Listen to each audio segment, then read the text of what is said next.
こんにちは、ユーズアドベンチャーズのゆうです。今日はですね、本当にスペシャルゲストが来てくれてます。今日のコラボレーション動画は、ルリ・オハマさんとのコラボレーション動画になります。今日は日本語で話すビデオなんですけど、ただかなりの言語で字幕をつけてるので、いろんな国の人が楽しんでもらえるんじゃないかなと思ってます。ルリ・オハマさんって本当にいい人で、本当に素晴らしい人なので、ルリ・オハマさんのことを知ってる人も、ルリ・オハマさんがこういう人なのかとか、こういうことが好きなのかとか、そういうのを知ってもらえるいい機会になるんじゃないかなって思うので、ぜひ動画を最後まで見てください。僕のチャンネルでは今後もどんどんコラボレーション動画とかを撮っていく予定なので、ぜひチャンネル登録をして、いいねとコメントをください。では、ルリさんとのコラボレーション動画を見てください。どうもこんにちは。今回は超スペシャルゲストのルリさんに来ていただいてます。こんにちは。今日はよろしくお願いします。お願いします。今日は、ルリさんのことを知りたい人が多いと思うので、ルリさんのことに関して、自己紹介というか、そういうルリさんがこういう人なんだっていうのを、動画で紹介していただければと思います。はい、お願いします。よろしくお願いします。ルリさんの簡単な自己紹介をお願いしてもよろしいでしょうか。はい。主に YouTube で活動してるルリオハマっていうチャンネルで検索すれば出てくるんですけど、自己啓発をメインとしたいろんなコンテンツをやってる系の YouTuber です。ありがとうございます。自己啓発ですか。そうですね。自己啓発ってどういうの？最近はそう筋トレにハマってるんですけど、筋トレだったり、語学だったり、勉強だったり、あとタスクマネジメントとか、いろんな人生の効率を上げるみたいな感じの内容をそれ。確かに、前、効率に関するビデオを見たことがある。あとは最近、インスタグラムでは、ワークアウト、すごい鍛えてる動画いっぱいあげます。本当はもっと上げたいんですけど、なかなか取れなかったり、筋トレに完璧に集中しちゃうんで、あれって終わっちゃったって忘れちゃうこと多いですね。ちなみにワークアウトを始めた理由っていうのは？始めた理由っていうのはもともとすごいストレスが結構溜まりやすいんで、いろんなことをやってて、そういうストレスが溜まるから、昔は暴飲暴食しちゃってたんですね。で、自分のストレスを発散を暴飲暴食するのは良くないから、何かでストレス発散したいなと思った時に運動があって、有酸素ってやっぱ続ければ続けるほど、代謝が落ちたりとかしちゃうので、だったら筋トレしようと思って筋トレを始めました。なるほど。じゃあいい形でストレス発散とかできる。そうですね。素晴らしいですね。やっぱ筋トレするとどんどん重量が上がってくるんで、ドーパミンが出てもう夢中になります。確かに。やり始めるとね。そうですよね。ルリ・オハマといえば、かなり有名だと思うんですけど、YouTube を始めたきっかけっていうのは？14歳に初めて始めたんですけど、これ5個目のチャンネルで、初めて始めた時は YouTube を普通に見てて、私もやろうと思って次の日に撮影しました。そんなにひらめきみたいな感じで始めたの？そうですね、見てて楽しそうやろうと思って。ですね。じゃあもう思い立ったらすぐ行動する。しちゃいます。熱しやすいし冷めやすい。冷めやすくもある。ちょうど冷めやすいですね。じゃあ本当にやりたいと思ったらすぐやるんだけど、もうつまんないなって思ったらもうやめて、でそこからまた同じことをやることはない？ありますね、結構。だから前の部分とか激しくて、YouTube もまさにそうだったんですよ。最初すごいやりたくてやって、結果が出ないから飽きちゃって、でまたやってみたいな、何回かやってしまう。繰り返すこともあるんです。ありますあります。なるほどなるほど。日本には年に何回ぐらい帰ってくるんですか？最近は3、4回なんですけど、昔は年に1回とかでした。日本とトルコのハーフですもんね。そうです。で、お母さんが日本人。そうです。お母さんが日本人だから、たまに日本に帰ってくるっていうことだけど、年に1回だったのが、最近は多いっていうのは何か？おばあちゃんたちがやっぱちょっと年を取ってきちゃったっていうのと、あと日本に結構幼稚が増えたので、そうですね。結構あと YouTube 関係とかで日本に来たりとかもしてる。なるほど。いや、日本はちなみに好きですか？超好きですね。超好きです。どんなところが？やっぱご飯も美味しいし、文化も好きだし、アニメも好きだし、あと日本のファッションとかも結構見るのも好きですし、やっぱ日本の文化が結構独特なんで、そういうのもすごい好きですね。なんかあれだよね。ファッション好きそうですね、すごくね。好きなんですけど、言うとちょっとめんどくさいんで。そう。いつも似たような格好してるんですけど、そうですね。でも見るのは好きです。でも確かに、前 Vlog で、原宿で買った服これはもうずっと冬着るかもしれない。そうです。大体もう一枚決めて、ずっと同じ服着てます。その方が楽ですよね。そうですね。最初なんか YouTube 始めた時の頃は服ないのとか言われてました。でもそれは同じです。いつも同じ服着てるねって言われて。そうですよ。服ないんです。24時間日本語しか話さない Vlog を見たんですけど、普段は日本語で誰かと喋ったりとかするんですか？お母さんとか？そうですね、お母さんとか、私は基本家で日本語喋るんですけど、でお兄ちゃんは基本トルコ語喋ってて、私は日本語で喋ってお兄ちゃんはトルコ語で返してくるとか。なるほど。お母さんとはもうずっと日本語で話してて、そうです、基本日本語ですね、家族内では。なるほど。じゃあ日本人の友達とかも結構いるんですか？日本とハーフの友達が結構多くて。日本とハーフ？そうですね。純日本人っていう友達は少ない方です。でもなりたいです、友達に。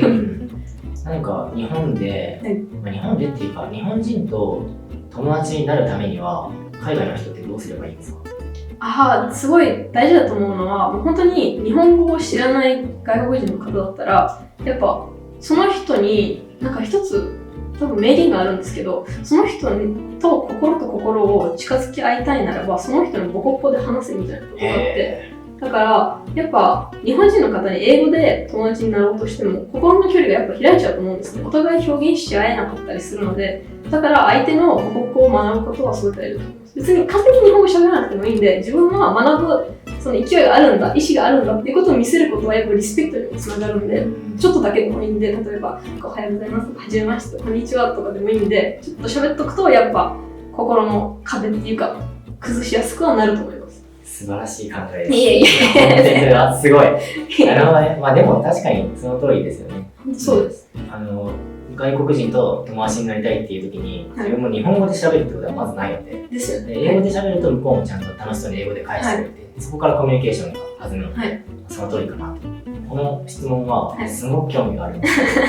本当に興味があるんですよ。日本の好きなアニメは何ですか？ジョジョ。ジョジョですね。ジョジョの君の冒険。荒木先生の。一番それが好き？一番ダントツです。それはジョジョの何部が好き？5部です。圧倒的に5部が好きです。5部はイタリアが舞台の。そうですね。ジョルノ・ジョバーナ。ジョルノ・ジョバーナ。はい。じゃあ一番好きなキャラクターは？ブチャラです。ブチャラです。ブチャラ。ダントツブチャラです。絶対ブチャラです。何が何でもブチャラです。何が何でもブチャラです。アリレブリッチ。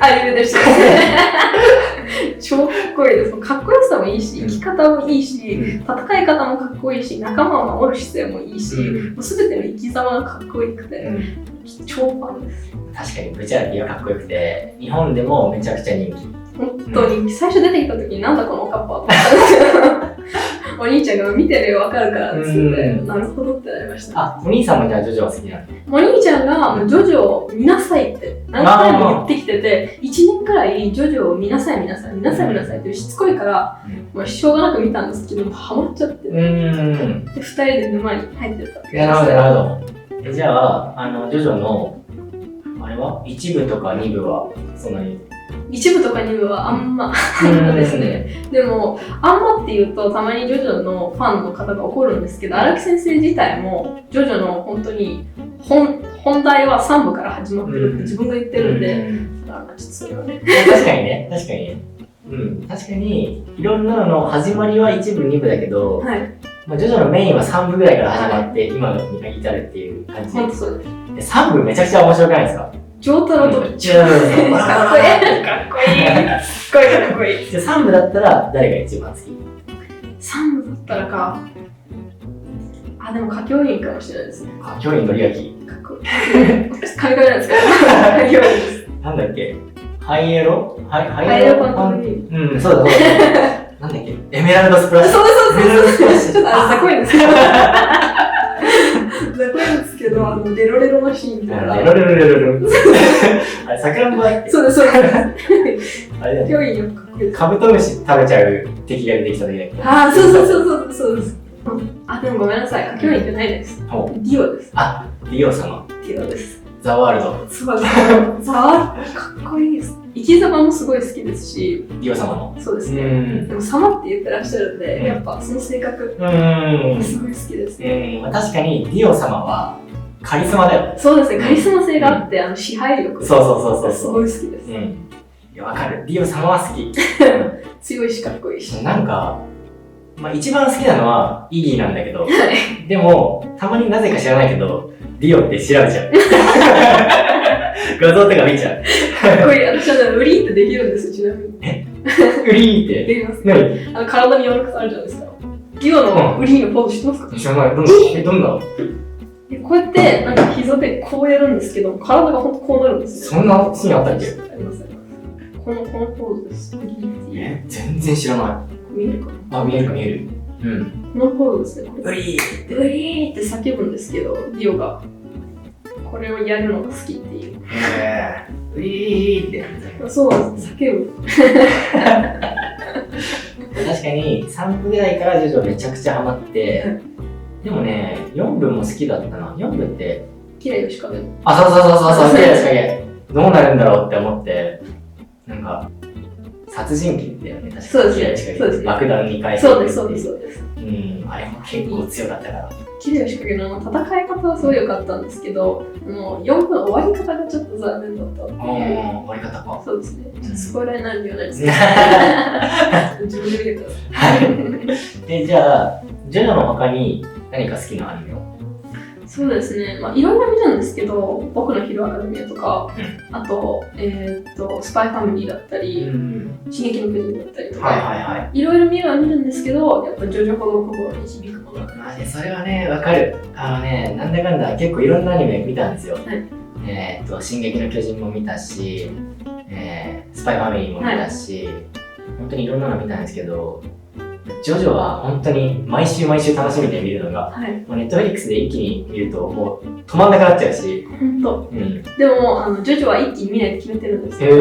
やっぱ一気に見るよりも一個一個見て、もう次に何が起きるんだって考えて、荒木先生は何を次にやりそうかなって考えるのが楽しいんで。もう荒木先生の大ファンっていうか私、人生の目標の一つがあって、荒木先生に会っても泣きながら私の人生を楽しくしてくれてありがとうございますみたいなですね。それはもう荒木先生、本当に感動しちゃう。本当に5部を見てる時が、もしかしたら人生で一番楽しかったかもしれない。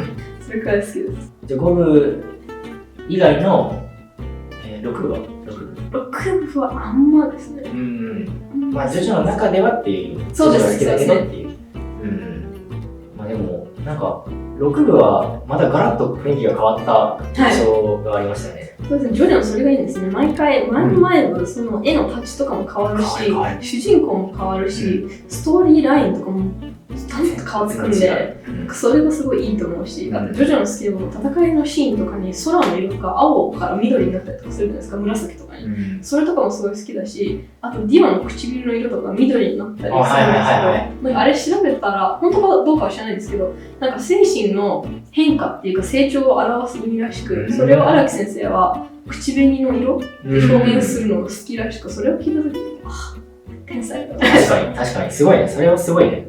ですね。なるほど、そんな知らなかった、全然。そういうのとか、本当に色の変わり方がすごい好きなんですよ。それで変化を表現するのがすごいアートだと思うし、あと服装とかも。服装やばいよね。本当にアート。ファッションショーとかで出てたやつを真似してたりとかするらしく、荒木先生ってファッションにも詳しいらしくて、ジョジョがルーブル博物館か美術館、で展示されたんですけど、やっぱアートとして認められてるんだなっていう。あれはすごいアニメとか漫画でまとめちゃいけないアートです。アート作品。いや確かに本当にあれはアート。あれは本当にアート。ストーンオーシャンの、ストーンなんとか刑務所みたいな。あれも実際にアメリカまで行って、で、あれアメリカだよね、あれ。そうですね。アメリカまで行って、その警察署を取材しに行って書いてるらしいから、本当にすごいなーって。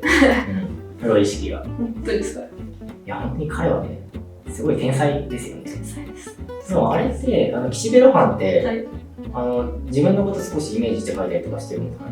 なんか自分のなりたい像みたいなことを確かインタビューで言ってた気がします。なるだからなんか、荒木博彦の漫画術みたいな本を出してて、まだは読んでないんですけど、表紙で岸辺露伴と荒木先生が抱き合ってるみたいな。そうなんですよ。見てみたい、それ。それでなんか自分の漫画の描き方とかについて語ってらっしゃる本で読むくなって。確かにそれは読んでみたい。ジョジョの次に好きなジョジョが圧倒的すぎて、けど、進撃の巨人はすごい好きですね。進撃の巨人だって、インスタグラムでミカサコスプレね、似てるって言われてたんで、あ、やってみようと思って。だってほら、もうそのままミカサみたいな、ね、ミカサに似てません？結構似てるって言われますよね。海外の方に言われるんですけど、日本人の方に言われたことはないんですよ。なんかもう寄せてきてるんじゃないかな。たまたまです。はい。漫画も結構好き。漫画も結構読みますね。でも読む漫画は、ジョジョとかは、まだアニメが放送されてない部分は漫画で読まないって決めてて、先を知りたくないんで、そのアニメで感動を味わいたくて、声優さんのやっぱ魂が本当に込められてるから、日本のアニメっていうのをそこ楽しみたいから知らないようにしてるんですね。自分の頭で勝手にイメージを作っちゃって、でそれで声優さんを聞いた時に、あれ違うなと思いたくないので、だから、ジョジョは漫画まだ5部までしか読んでないんですけど、6部とかまで読んでないです。で、他の漫画は LINE 漫画とか、漫画ポケとかは結構読みます。ルリさんだけじゃなくて、例えば、お兄さんとか、イタリアの友達とか、日本の好きな人気なアニメとかってありますか？大体、ナルトとワンピースが海外にすごい人気で。やっぱりあの辺はもう王道。そうですね、ナルト、ワンピース、ブリーチが好きですね。大体みんなそれ知ってる。ナルト、ワンピース、ブリーチってだってね、俺が子供の頃にずっと流行ってたアニメだから、そっか、今でもじゃあそれは変わらず。そうですね、熱狂的なファンが多いですね。私動画で一回、おすすめアニメ動画みたいなの撮ったんですけど、そこでナルトとブリーチとワンピース言わなかったんで、コメント欄でかな、ちょっと言ってました。みたいな。これないのおかしいでしょ。じゃあ、ワンピースは見ない？ちょっと見たんですけど、長かったんで見ました。長いからね。それで1000話ぐらいあるんじゃない？そうなんですよ。だから、してないです。実は思い出しました。ジョジョの次に好きな漫画兼アニメ、デスノートです。あ、デスノート？デスノートすっごい好きです。デスノートは日本でもめっちゃ人気だった。どっち派ですか？どっち派？要はあれでしょ？ライトがいるかってことでしょ？難しいな。難しいんだけど、ライト派だった。私もライト派です。ライト派。なんですか？なんで？なんだろう。どうやって彼はこの困難を乗り切るんだろうっていうのをすごいワクワクして、で、自分だったらどうするんだろうみたいなことを考えたりしてたから。私は新世界を作りたいっていうか、ディオと共通するんですけど、支配力がすごい好きで、かっこいいと思って。あとね、純粋にかっこいいと思った。頭が良くて、ポテトチップス食べながら勉強する人がいるから、ポテトチップスの中に、なんだっけ、テレビみたいなのが入ってるんですよ。ああいう発想が当時自分の子供の頃になかったから、すごいかっこいいって思って。頭がいいのですね。かっこいい。で、あとは普通にルックスもめちゃくちゃかっこいい。あとはね、衝撃だった。なんだっけ、悪魔。リュウク。そう。リュウクが出てきた時に、なんだこのアニメって思って、漫画家。なんだこれって。しかもリンゴ好きなのみたいな。リュウク、私もちっちゃい頃怖かったんですけど、どんどん愛らしくて。そう、結構可愛い。そうなんですよね。ただ、よく、エルに似てるって言われてた。本当ですか？昔。今はね、これパーマかかってるから、あれなんだけど、本当は全部ストレートなるほど。髪はもう全部ね、目にかかったりとかしてたから、リュウクのエルみたいってずっといろんな人に言われてた。今度エルのコスプレしてた。携帯こうやってね。そうです。この座り方とか。懐かしいです、ノート。ですね。私もう一回見ようと思ってて、最近。忘れちゃったんで、一回最初から見ようと思って。デスノートね、漫画は読んだんだけど、アニメは見てない。アニメ見た方がいいですよ。本当？すごいです、アニメも。なんだっけ、映画？日本の映画でもやったから。私映画は見てないです。そうなんだ。基本あんまり実写版は見ないんですよ。